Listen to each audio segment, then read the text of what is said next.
setia.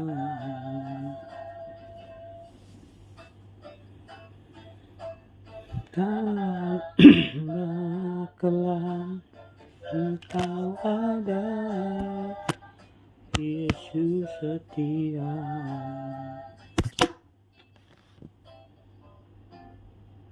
Benar Tuhan, Kau Allah yang setia bagi kami, Kau Allah yang mengasihi kami, Kau Allah yang menolong, memberkati kami.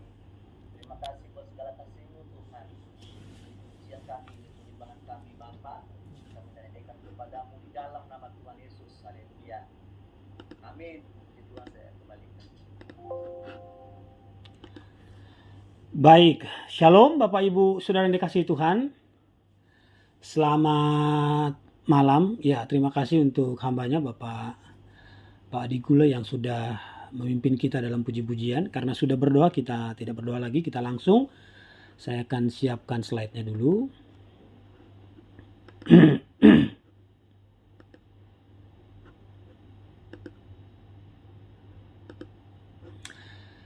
Ya, apakah slide saya sudah terlihat? Sudah terlihat. Sudah, oke. Baik, Bapak Ibu Saudara yang dikasihi Tuhan, malam ini kita akan belajar satu kebenaran firman Tuhan, ya. Kita akan belajar satu kebenaran firman Tuhan yang sederhana, tetapi saya pikir ini perlu kita hidupi setiap hari, ya. Temanya adalah menjalani hidup dengan sukacita setiap hari, ya. Menjalani hidup dengan sukacita setiap hari. Pertanyaannya adalah begini, apakah mungkin kita bisa bersukacita sepanjang hari? Ya, saya pikir ini mungkin, ya. Nah, kita akan baca dulu ada satu pepatah Tiongkok kuno, ya. Sebelum kita membaca beberapa ayat, kita mau baca dulu ada satu statement atau pepatah dari Tiongkok kuno. Dia berkata begini Bapak Ibu, jika kamu ingin sukacita 1 jam, maka tidurlah. Jika kamu ingin sukacita 1 hari, maka pergilah memancing. Jika kamu ingin sukacita sebulan, menikahlah. Jika kamu ingin sukacita setahun, maka warisilah harta. Jika kamu ingin sukacita selamanya, maka berbuat baiklah. Ya, jadi pepatah Tiongkok kuno ini mengatakan bahwa kalau mau sukacita 1 jam, tidur. Ternyata dengan tidur itu kita bisa sukacita 1 jam. Tapi jika kita ingin sukacita 1 hari, maka pergi memancing. Ternyata memancing itu bisa membuat kita sukacita, tapi itu cuma 1 hari. Jika kita ingin sukacita sebulan, menikah. Menikah itu bisa membuat kita sukacita dalam 1 bulan. Tapi jika kita ingin sukacita setahun, maka mewarisi harta itu bisa bikin kita sukacita. Tapi durasinya itu cuma 1 tahun. Jika kamu ingin berbuat baik, jika kamu ingin sukacita selamanya, maka berbuat baiklah. Ya, saya tidak tahu apakah kita setuju dengan pepatah ini. Kalau saya pribadi, saya kurang setuju. Meskipun ada beberapa bagian-bagian serpihan kebenaran di dalam pepatah ini. Tetapi ini tidak sepenuhnya bisa menjadi acuan kalau kita ingin sukacita. Kalau mau sukacita 1 jam, tidur, 1 hari memancing, sebulan menikah, setahun mewarisi harta. Kalau mau sukacita selamanya, berbuat baik. Saya pikir masih ada yang kurang. Ya, kalau mau sukacita selamanya, harus ada Yesus. Pepatah Tiongkok kuno ini berpendapat bahwa sukacita itu berdasarkan apa yang kita lakukan. Dalam pemahaman kekristenan, sukacita itu bukan berdasarkan apa yang kita lakukan. Sukacita itu berdasarkan siapa yang ada di dalam diri kita. Ya, jadi ini hanya pendahuluan. Nah, kita akan baca satu ayat Alkitab Bapak Ibu dalam Filipi pasal yang keempat ayat yang keempat. Dikatakan begini, bersukacitalah senantiasa dalam Tuhan. Sekali lagi kukatakan, bersukacitalah. Nah, jadi dari ayat ini kita belajar bahwa mungkinkah orang bersukacita setiap hari? Sangat mungkin. Kenapa? Karena Alkitab berkata, bersukacitalah senantiasa dalam Tuhan. Sekali lagi kukatakan, bersukacitalah. Berarti mengalami sukacita itu sepanjang hari itu sangat mungkin. Kenapa? Karena ada dasar Alkitabnya.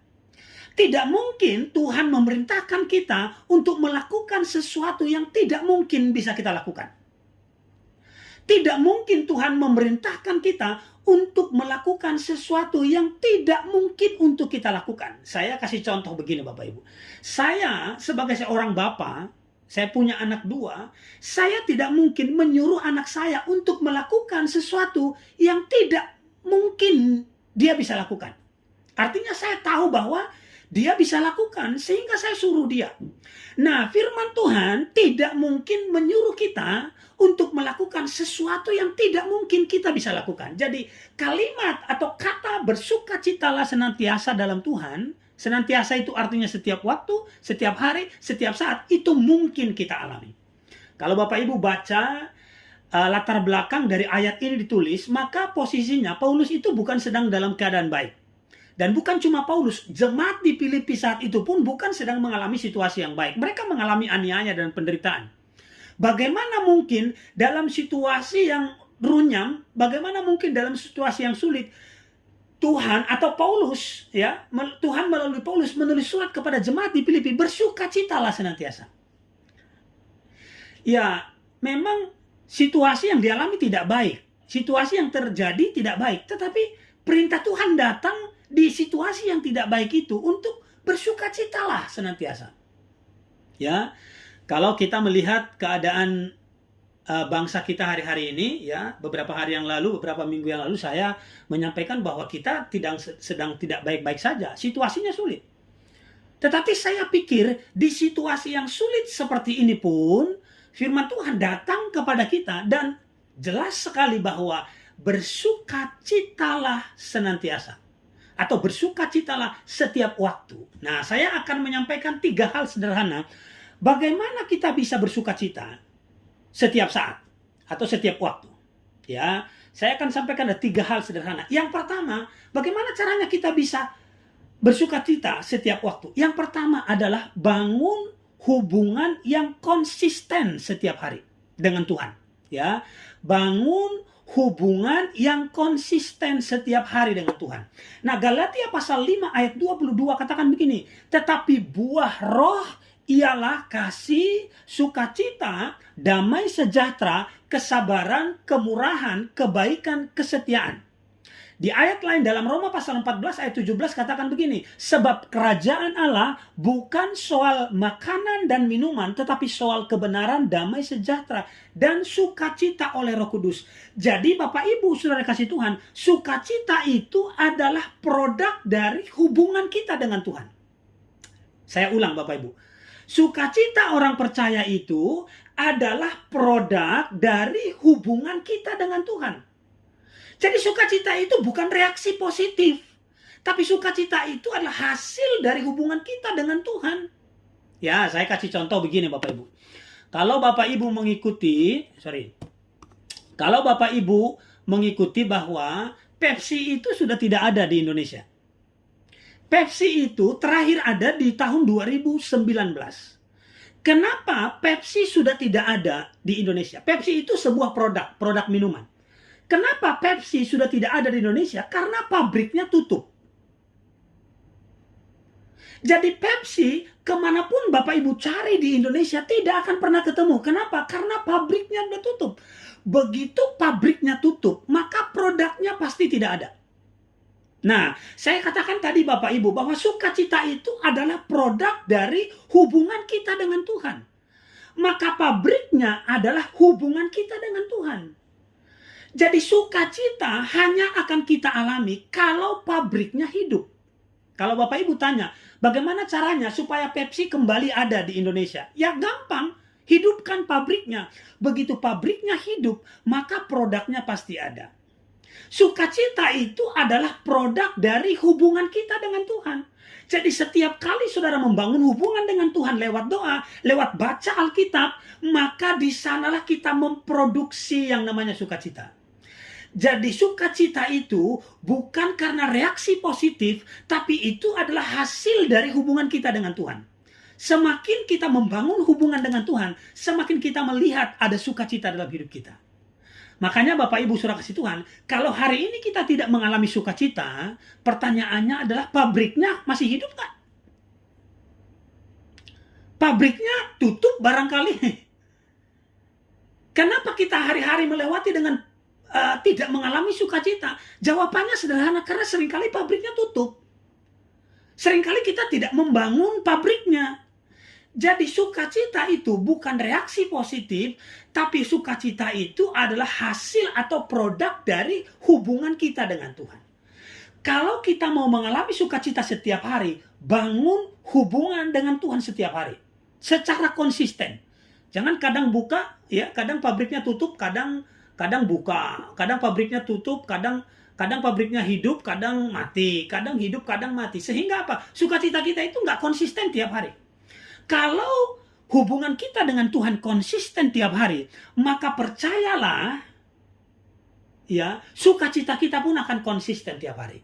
Ya, saya melihat Bapak Ibu di Facebook, ya, di status Facebook, status WA, saya lihat Burugun tiap hari sukacita.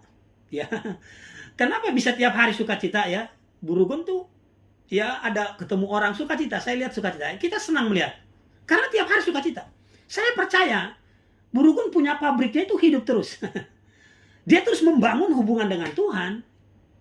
Jadi kalau mau lihat sukacita tiap hari ada, produknya ada, maka bangun hubungan secara konsisten dengan Tuhan. Kenapa? Karena sukacita itu adalah produk dari Roh Kudus. Ya, memang bukan cuma sukacita, ada kasih, ada damai sejahtera, ada kesabaran, ada kemurahan dan lain sebagainya. Produknya banyak. Tapi karena kita konsernya kepada sukacita, maka sukacita itu adalah hasil dari hubungan kita dengan Tuhan. Ya. Nah, Mazmur 90 ayat 14, ya, Mazmur 90 ayat 14 katakan begini, kenyangkanlah kami di waktu pagi dengan kasih setiamu, supaya kami bersorak-sorai dan bersukacita semasa hari-hari kami. Coba lihat ayat ini Bapak Ibu. Kenyangkanlah kami di waktu pagi. Jadi kemampuan kita atau apa yang kita lakukan di pagi hari akan menentukan bagaimana kita menjalani sepanjang hari. Saya ulang Bapak Ibu. Apa yang kita lakukan di pagi hari itu akan menentukan sepanjang hari kita. Kalau kita tidak mengalami sukacita sepanjang hari, itu artinya kita gagal di pagi hari. Kenyangkanlah kami di waktu pagi dengan kasih setiamu, supaya kami bersorak-sorai dan bersukacita semasa hari-hari kami. Nah, apa yang saudara lakukan di pagi hari, itu menentukan sepanjang hari saudara. Kalau kita gagal menikmati Tuhan di pagi hari, maka kita nggak akan pernah mengalami sukacita sepanjang hari. Makanya sekali lagi, bangun pabriknya. Supaya produknya ada. Bangun, karena itu sangat menentukan. Pagi hari itu sangat-sangat menentukan sepanjang hari kita. Kalau Bapak Ibu mengamati hidup kita masing-masing, ya, saya suka mengamati. Kalau kita mulai pagi dengan runyam, dengan ruwet, dengan kesel, dengan hal yang tidak baik, coba perhatikan, maka sepanjang hari itu akan runut. Itu sepertinya keadaan seperti tercipta begitu saja, ruwet sepanjang hari. Ada aja masalahnya. Kenapa? Karena kita mengawali pagi dengan tidak baik. Makanya Bapak Ibu saudara kasih Tuhan, hal yang paling penting, lakukan sesuatu yang positif di pagi hari. Karena itu sangat menentukan sepanjang hari kita. Ya, awali dengan Tuhan. Ya, itu menentukan. Ya. Nah, saya mempelajari dalam Alkitab, ternyata Bapak Ibu saudara kasih Tuhan, tokoh-tokoh dalam Alkitab itu mereka selalu bangun pagi. Ya, saya tidak tahu bagaimana dengan saudara. Ya. Nah, Kejadian pasal 22 ayat 3 katakan begini, keesokan harinya pagi-pagi bangunlah Abraham. Abraham itu bangun pagi ternyata. Kejadian 28, keesokan harinya pagi-pagi Yakub bangun. Ya, itu bangun pagi juga. Keluaran pasal 34, lalu Musa memahat 2 loh batu, itu sama dengan yang mula-mula, bangunlah ia pagi-pagi. Jadi Abraham bangun pagi, Yakub bangun pagi, Musa bangun pagi, Yosua bangun pagi, Ayub bangun pagi, lalu Markus dalam Markus pasal 1 ayat 35, Yesus bangun pagi, mereka ini bangun pagi. Kenapa? Karena pagi itu sangat menentukan apa yang saudara lakukan di pagi hari.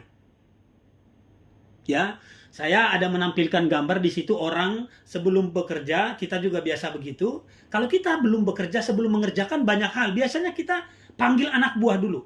Kita briefing dulu. Hari ini lakukan ini. Kamu kesini, kamu begini, kamu lakukan ini, kamu lakukan ini. Kenapa? Di briefing dulu. Jadi, doa yang kita bangun kepada Tuhan, kita kan hari ini kita nggak tahu akan ketemu siapa. Akan ketemu orang-orang baik kah? Akan ketemu ini kah? Kita nggak tahu apa yang terjadi sepanjang hari. Nah, kadangkala kita nggak pernah minta di briefing oleh Tuhan. Jadi pagi itu adalah momen di mana kita mendapat nasihat dari Tuhan, mendapat briefing dari Tuhan untuk kita melakukan kegiatan kita sepanjang hari. Jadi jangan lewatkan pagi hari itu. Bapak Ibu, saya membaca ada beberapa jurnal tentang orang-orang yang bangun pagi. Dan rata-rata mereka yang berhasil bangun pagi itu ada hubungan dengan kesuksesan. Ya, jadi bangun pagi itu sangat-sangat menentukan. Dan bukan cuma bangun paginya, apa yang kita lakukan di pagi hari itu. Jadi poin pertama, bagaimana supaya kita mengalami sukacita sepanjang hari, tiap-tiap hari. Yang pertama adalah bangun hubungan dengan Tuhan secara konsisten. Ya, secara konsisten. Karena produk dari hubungan kita dengan Tuhan, maka kita akan mengalami sukacita.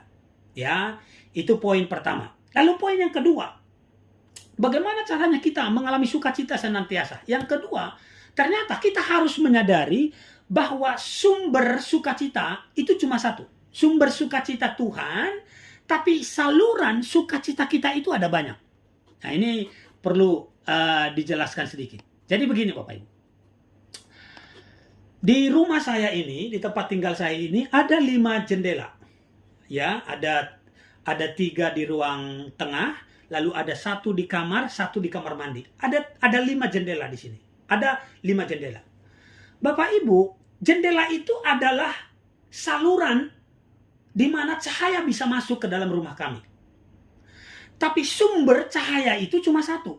Ingat ya, sumber cahaya itu cuma satu. Apa itu? Matahari. Sumber cahaya cuma satu. Tapi saluran cahaya di mana bisa masuk ke dalam rumah kami itu ada 5. Di ruang tengah ada 3, di kamar mandi ada 1, di kamar tempat tidur ada 1. Sumber cahaya cuma satu, tapi saluran cahaya itu ada banyak. Nah, sumber sukacita kita itu cuma satu, tapi saluran di mana kita bisa bersukacita itu ada banyak. Kita harus sadar ini. Nah, Ayub pasal 1 ayat yang pertama sampai ayat ketiga dikatakan begini. Ada seorang laki-laki di tanah Uz bernama Ayub. Orang itu saleh dan jujur. Ia takut akan Allah dan menjauhi kejahatan. Ia mendapat 7 anak laki-laki dan 3 anak perempuan. Ia memiliki 7.000 ekor kambing domba, 3.000 ekor unta, 500 pasang lembu, 500 keledai betina, dan budak-budak dalam jumlah yang sangat besar. Sehingga orang itu adalah orang terkaya dari semua orang di sebelah timur. Saya mau tanya Bapak Ibu. Kalau kita jadi Ayub, kira-kira kita sukacita nggak tiap hari? Sukacita. Kenapa sukacita? Yang pertama, di ayat yang pertama katakan dia takut Tuhan, dia punya Tuhan. Itu sumber sukacita. Tapi ada yang kedua, dia punya 7 anak laki-laki dan 3 anak perempuan. Dia punya keturunan yang baik-baik. Lalu yang ketiga, yang kedua tadi, yang ketiga adalah dia orang terkaya. Ingat, sumber sukacita cuma satu, tapi saluran sukacita itu ada banyak. Dia punya anak laki-laki, bisa nggak dia bersukacita karena punya anak laki-laki? Bisa. Bisa nggak karena dia kaya bersukacita? Bisa. Ya, tapi harus dibatasi. Tadi pagi, Bapak Ibu kalau mengikuti renungan yang saya sampaikan tentang sikap orang percaya terhadap uang. Saya sampaikan bahwa bagaimana caranya supaya kita jangan jatuh dalam menuhankan uang. Saya katakan bahwa uang di tangan, firman di hati. Begini Bapak Ibu. Apakah uang bisa membuat kita bersukacita? Saya bilang bisa. Ya. Kalau ada orang bilang bahwa uang tidak bisa membuat dia bersukacita, maka orang itu belum pernah pegang uang banyak. Kalau pegang uang banyak, pasti dia bisa bersukacita. Tapi uang itu bukan sumber sukacita, itu hanya saluran. Sama seperti cahaya tadi, sumber cahaya itu bukan jendela. Sumber cahaya itu matahari. Tapi jendela itu membawa cahaya masuk ke dalam rumah kami. Bisakah uang membuat kita bersukacita? Bisa, tapi uang itu bukan sumber sukacita. Sumber sukacita itu Tuhan. Tapi saluran sukacita itu bisa lewat berbagai hal. Makanya saya katakan, uang di tangan, tapi firman di hati. Semua yang dimasukkan ke hati itu susah dikeluarkan. Saya kasih contoh. Kalau omongan orang saudara masukkan ke hati, maka saudara akan pusing sendiri. Nggak bisa tidur. Mikirin terus omongan orang. Kenapa? Karena dimasukkan ke hati. Semua yang dimasukkan ke hati, itu susah untuk dikeluarkan. Begitu lepas, kita sakitnya luar biasa. Makanya, bagaimana solusinya? Uang di tangan, firman di hati. Jadi batasan uang tidak boleh sampai ke hati. Uang itu cuma di tangan. Kalau sampai masuk ke hati, susah dikeluarkan. Atau kalaupun keluar, sakitnya luar biasa. Kalaupun hilang, sakitnya luar biasa. Karena apa? Karena uang itu masuk ke hati. Uang harusnya di tangan. Jadi Bapak Ibu Saudara kasih Tuhan, kembali pada pembahasan kita bahwa saluran sukacita kita itu ada banyak. Atau alat sukacita kita itu ada banyak. Tapi sumbernya cuma satu. Tapi sumber-sumber kecil itu ada banyak. Nah kita itu kadang-kala kan tidak bisa bersukacita karena salah satu sumbernya itu, sumber-sumber kecil itu atau salurannya itu tertutup. Anggap begini Bapak Ibu. Di rumah saya ada 5 jendela. Kalau satu jendelanya tertutup, maka masih ada jendela lain. Jadi kita perlu menyadari bahwa saluran sukacita kita ada banyak. Sumbernya cuma satu. Ya. Jadi Bapak Ibu, banyak hal yang bisa bikin kita sukacita dalam hidup ini. Ya. Banyak hal yang bisa bikin kita sukacita. Kita punya anak yang baik, bisa kita sukacita. Kita punya uang, kita bisa sukacita. Kita punya kesehatan, kita bisa sukacita. Banyak hal yang menjadi saluran sukacita atau sumber-sumber kecil. Ya, nah coba kita baca dulu statement dari orang kaya ini Bapak Ibu. Ada seorang kaya dari yang dicatat sebagai orang kaya nomor 5. Ini orang kaya nomor 5. Saya tadi cari di Google, hartanya itu 2.700 triliun. Ya, dia punya statement yang sangat luar biasa. Dia katakan begini Bapak Ibu. Orang kaya adalah hitunglah berapa banyak yang Anda miliki yang tidak bisa dibeli dengan uang.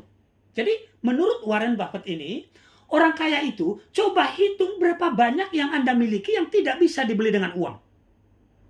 Contoh, kalau kita punya mobil bisa dibeli dengan uang nggak? Bisa, berarti belum kaya.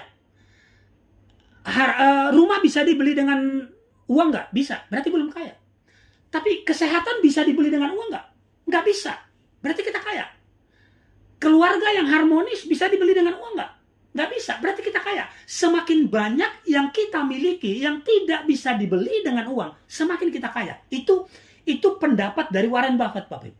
Jadi semakin banyak yang kita miliki yang tidak bisa dibeli dengan uang, semakin kaya. Jadi sekali lagi, sumber kecil atau saluran di mana kita mengalami sukacita itu ada banyak. Kalaupun saudara tidak punya kekayaan, bisa bersukacita. Kenapa? Karena ada saluran-saluran yang lain. Kita punya keluarga yang bahagia, itu bisa jadi alat sukacita kita. Bisa jadi sumber-sumber kecil di mana kita bisa mengalami sukacita. Ya, dia bilang begini, orang miskin, orang yang hanya memiliki uang. Jadi kalau cuma punya uang, menurut Warren Buffett itu miskin. Ya, dia punya uang tapi nggak punya kesehatan. Dia punya uang tapi keluarganya berantakan. Dia punya uang tapi nggak punya kenalan, nggak punya teman. Itu miskin menurut Warren Buffett. Jadi Bapak Ibu, sekali lagi bahwa sumber sukacita kita, sumber utamanya Tuhan. Tapi alat sukacita itu ada banyak. Kita punya keluarga yang harmonis, itu bisa bikin kita sukacita. Punya istri cantik, silahkan aja. Bisa menjadi sumber kecil sukacita kita. Punya anak yang baik, itu bisa jadi sumber kecil atau alat sukacita kita. Silahkan aja. Jadi kalau ada satu alat sukacita kita yang hilang, kan masih banyak sumber-sumber lain. Atau sumber-sumber kecil yang lain. Ya, Bapak Ibu, waktu saya bekerja di kantor dulu, itu saya paling malas berhubungan dengan HRD. Karena HRD ini selalu cari masalah menurut saya. Jadi setiap kali saya dipanggil oleh HRD, saya hilang sukacita saya. Tapi saya menyadari bahwa di kantor itu sumber atau alat sukacita saya itu bukan cuma HRD. Saya masih punya teman yang lain. Saya masih punya bos yang baik, saya punya teman dekat yang baik, saya punya teman security yang baik dan lain sebagainya. Artinya kalau satu yang mengganggu saya, ya, kalau satu yang mengganggu saya, harusnya itu tidak boleh mengganggu seluruh sukacita saya sepanjang hari. Karena masih ada yang lain. Ya, contoh lain Bapak Ibu. Di gereja kita kan kita banyak sekali, jemaat itu cukup banyak. Kalau ada satu orang yang mengganggu sukacita saudara, saudara tidak boleh itu menjadi alasan tidak datang ke gereja. Kalaupun setiap kali lihat orang ini, aduh saya kok hilang sukacita ya, lihat orang ini kok saya terganggu tiap minggu saya. Gimana ini orang? Itu kan cuma satu. Kalau saudara terganggu lihat satu orang itu, lihat yang lain. Masih ada, misalnya lihat Pak Gembala, lihat Pak Otoli, lihat banyak. Jadi sukacita itu sumbernya, ya dalam tanda petik sumber-sumber kecil itu ada banyak. Jangan hanya karena satu orang kita terganggu.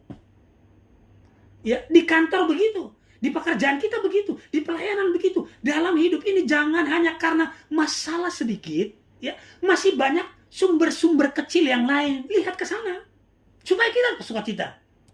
Ya. Beberapa sebelum kita ke sini, ya, di awal bulan kemarin, Father itu membahas soal hubungan suami istri. Ya, saya tidak tahu apakah pendapat saya ini benar atau tidak. Mohon dikoreksi nanti oleh Pak Gembala atau Pak Otoli. Di awal bulan kemarin, Father itu membahas soal hubungan suami istri. Nah, tentu kita harus akui karena faktor psikologis, ya, faktor psikologis, faktor usia, faktor kesehatan dan lain sebagainya. Memang faktanya ada banyak suami istri tidak lagi mendapatkan kepuasan seksual. Ya. Kenapa? Karena faktor-faktor tadi. Tapi menurut saya dalam berumah tangga sumber-sumber kebahagiaan itu ada banyak. Memang harus diakui bahwa seksual itu salah satu sumber sukacita. Tapi masih ada sumber-sumber lain. Ya, melihat anak kita bertumbuh dengan baik, bertumbuh dengan sehat, itu juga sumber sukacita. Melihat istri itu juga bisa jadi sumber sukacita. Artinya jangan cuma berfokus kepada hal satu itu. Sadari ada banyak sumber-sumber kecil atau alat sukacita yang membuat kita harusnya bisa bersukacita. Ya, jadi kita harus bersukacita setiap hari. Ya, senantiasa. Nah, ada satu kalimat yang luar biasa yang saya pikir kita perlu pahami. Ya, dikatakan oleh Ade Rai. Ade Rai bilang begini, saat kita sehat, kita punya banyak mimpi. Saat kita sakit, kita hanya punya satu mimpi, yaitu sehat. Kalau Bapak Ibu tanya sama orang sehat, ya, mimpinya apa? Pasti banyak. Saya mau bangun rumah, saya mau beli mobil, saya mau sekolahkan anak, dan lain sebagainya. Begitu kondisinya masih sehat, dia akan punya banyak mimpi. Wah, banyak mimpinya. Tapi begitu dia sakit, dia akan bilang begini, apa mimpinya? Saya mau sehat. Ya, saya mau sehat. Ketika dia sehat, dia punya banyak mimpi. Ketika dia sakit, dia punya cuma satu mimpi, sehat. Nah, dia katakan begini, sehat itu baru ada nilainya ketika kita tidak memilikinya. Kalau Bapak Ibu tanya sama orang sehat, apa itu sehat? Pasti dia bingung menjawabnya. Sehat itu apa ya? Karena nggak ada nilainya sepertinya.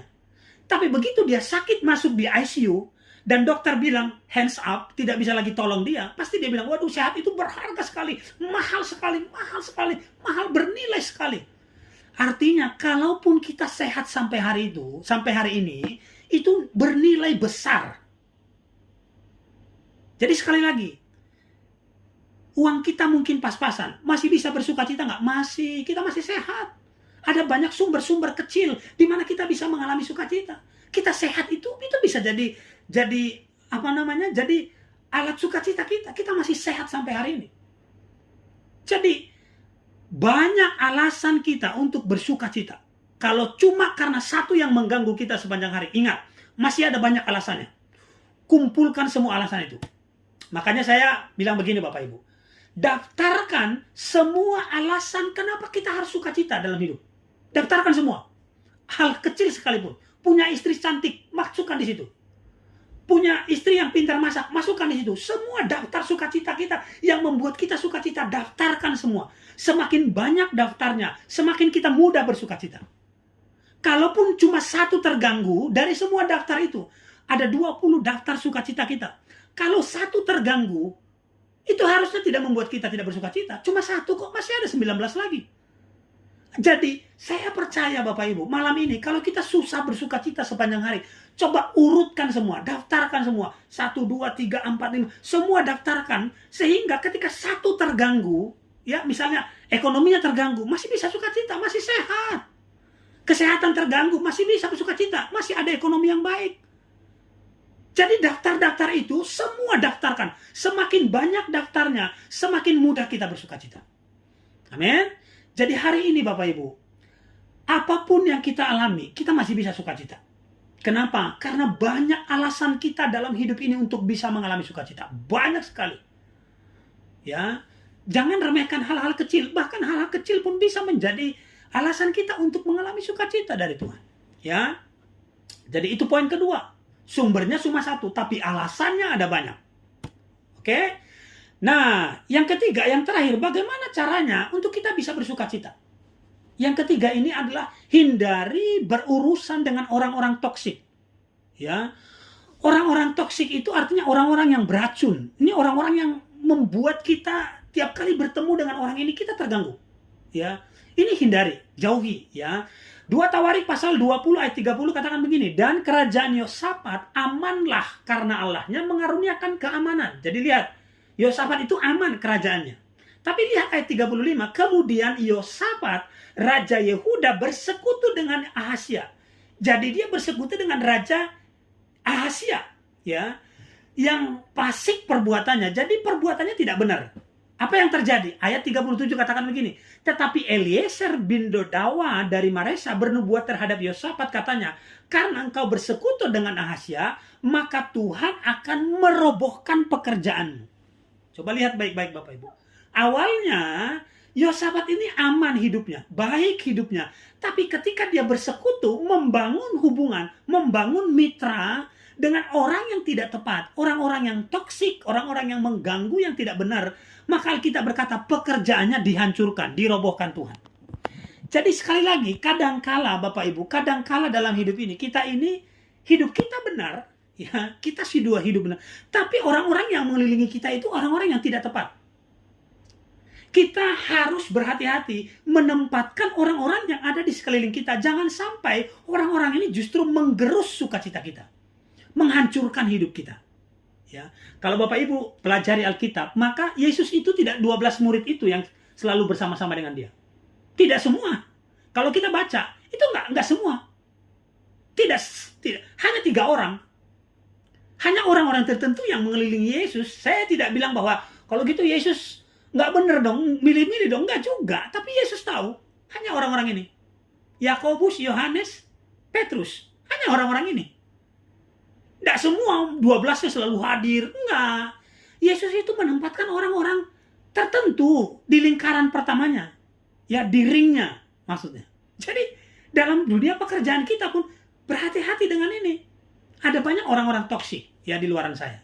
Nah, saya mencari di Google, Bapak Ibu, saudara kasih Tuhan, bahwa ada satu jenis binatang yang sangat berbahaya. Ya, namanya adalah katak panah emas. Ya, asalnya dari hutan hujan Kolombia. Racunnya mengandung sekitar racunnya bisa membunuh sekitar 10 orang dewasa. Coba lihat baik-baik Bapak Ibu. Ya, ini binatang yang sangat mematikan. Kalau Bapak Ibu melihat katak ini, maka kita akan berpikir biasa saja. Seperti binatang-binatang lain, lucu malah ya. Seringkali yang beracun itu tidak muncul dengan sesuatu yang menyeramkan. Kalau Bapak Ibu lihat ada katak dan ada singa, maka Bapak Ibu akan menghindari singa. Kenapa? Karena singa itu menyeramkan, tapi katak nggak menyeramkan. Jadi sesuatu yang beracun itu kadangkala muncul dalam wajah yang tidak menyeramkan. Makanya sekali lagi, berhati-hati dengan hubungan kita. Kadangkala sepertinya tidak menyeramkan. Orang ini baik kok, dia bukan preman, bukan penjahat. Tapi berhati-hati, kadangkala dia beracun juga, bahaya juga. Ya, jadi Bapak Ibu saudara kasih Tuhan, banyak hubungan-hubungan toksik di luar sana. Sepertinya hubungannya tidak menyeramkan, tapi dia tidak menyerang secara langsung, tapi dia sangat mematikan. Ya, dia menghancurkan hidup kita. Ya, nah, kita harus tegas terhadap ini. Roma pasal 16 ayat 17 katakan begini, tetapi aku menasehatkan kamu saudara-saudara, supaya kamu waspada terhadap mereka yang bertentangan dengan pengajaran yang telah kamu terima, menimbulkan perpecahan dan godaan. Sebab itu hindari. Paulus tegas bilang, hindari. Amsal bilang begini, jauhilah orang bebal karena pengetahuan tidak didapati. Banyak sekali Bapak Ibu, banyak sekali ayat dalam Alkitab dengan tegas bilang, jauhi, menyingkir, jauhi, hindari, dan lain sebagainya. Kenapa? Karena itu merusak hidup kita, itu merusak sukacita kita. Kalau Bapak Ibu dalam dunia ilmu relationship, maka ada istilah itu pampir energi. Pampir itu menyedot. Pampir energi itu, setiap kali kita ketemu dengan orang ini, dia menguras energi kita. Dia menyedot energi kita. Tadinya kita datang sukacita, tiba-tiba ketemu orang ini kok kita jadi ingin marah gitu. Sukacita kita hilang. Nah, ini orang harus dijauhi. Dia pampir energi. Dia menyedot energi positif dari kita. Energi yang baik. Lalu ada crab mentality. Itu kepiting, mentalitas kepiting. Kepiting itu kalau Bapak Ibu masukkan dalam satu wadah, ya, itu nggak perlu ditutup. Misalnya ada 10 kepiting masukin dalam sebuah wadah, nggak perlu ditutup, nggak akan kemana-mana. Kenapa? Karena ketika kepiting satu naik, kepiting yang lain akan tarik. Jadi nggak perlu ditutup. Kalau kepiting dimasukin dalam sebuah wadah, nggak perlu ditutup. Karena ketika temannya naik, dia akan tarik. Temannya naik, akan tarik. Nah, orang-orang begini banyak. Dia tidak senang melihat orang lain naik, akan dia tarik. Ini bahaya sekali. Kita harus hindari, karena ini merusak sukacita kita. Jadi Bapak Ibu saudara kasih Tuhan, ada 3 hal bagaimana supaya kita bisa menjalani hidup penuh dengan sukacita. Bangun hubungan yang konsisten dengan Tuhan. Lalu yang kedua adalah sumber sukacita kita cuma satu. Sadari ini, sumber sukacita kita cuma satu, tapi alasan kita untuk bersukacita ada banyak. Lalu yang ketiga adalah hindari orang-orang toksik. Itu menghancurkan atau merusak sukacita kita. Nah, sebagai penutup Bapak Ibu, pernahkah kita merenungkan apa bedanya atau bagaimana kalau ada orang berkata begini, saya bisa sukacita tanpa Tuhan? Betul nggak? Bisa nggak seseorang sukacita tanpa Tuhan? Bisa. Dia bisa pergi ke dunia malam, klub malam, diskotik, dan lain sebagainya. Dia joget-joget di sukacita. Tapi bagaimana membedakan antara sukacita Tuhan dengan sukacita dunia dengan sukacita surgawi? Saya memberikan analoginya begini Bapak Ibu. Apa persamaan garam dengan madu? Gula dengan madu. Gula itu manis, tapi madu juga manis. Sukacita dari dunia itu juga bisa bikin kita happy. Sukacita dari Tuhan juga bisa bikin kita happy. Tapi itu beda. Gula kalau dikonsumsi dalam jangka waktu yang lama, maka gula itu bisa menghancurkan kita, membunuh kita. Bisa menimbulkan penyakit, akhirnya membunuh kita.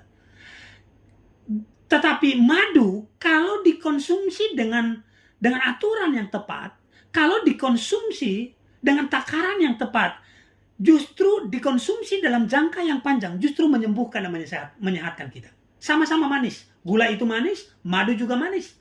Tapi gula dikonsumsi itu bisa membuat kita malah sakit. Tapi madu dikonsumsi justru menyehatkan. Ya, madu itu nggak perlu proses apa-apa, itu alami, langsung bisa dinikmati. Waktu saya masih SD Bapak Ibu, saya sama bapak saya kadang-kala ya cari madu ke hutan, itu langsung bisa dikonsumsi di situ. Begitu kita ketemu sarangnya, dibakar dan kita dapat madunya itu dikonsumsi di situ. Saat itu juga nggak perlu proses apa-apa, nggak perlu effort yang kayak gimana, langsung bisa. Itulah gambaran sukacita dari Tuhan itu. Kita bisa mengalami happy yang luar biasa, sukacita, bahagia yang luar biasa. Tapi gula itu prosesnya panjang, ya. Masuk pabrik dulu, diolah dulu, dan lain sebagainya. Panjang. Dan itu tidak menyehatkan. Tapi madu itu menyembuhkan kita. Jadi Bapak Ibu saudara kasih Tuhan, kesimpulannya, mungkinkah kita bisa bersukacita setiap hari? Sangat mungkin. Yang penting kita tahu apa yang harus kita lakukan. Karena Alkitab berkata, bersukacitalah senantiasa. Artinya Tuhan memerintahkan kita untuk melakukan sesuatu yang mungkin untuk kita alami. Amin. Demikian kebenaran firman Tuhan. Semoga memberkati kita dan Shalom, saya serahkan kepada hambanya. Baik, puji Tuhan. Terima kasih Pastor Harapan yang sudah mengingatkan kita untuk selalu bersukacita di dalam Tuhan.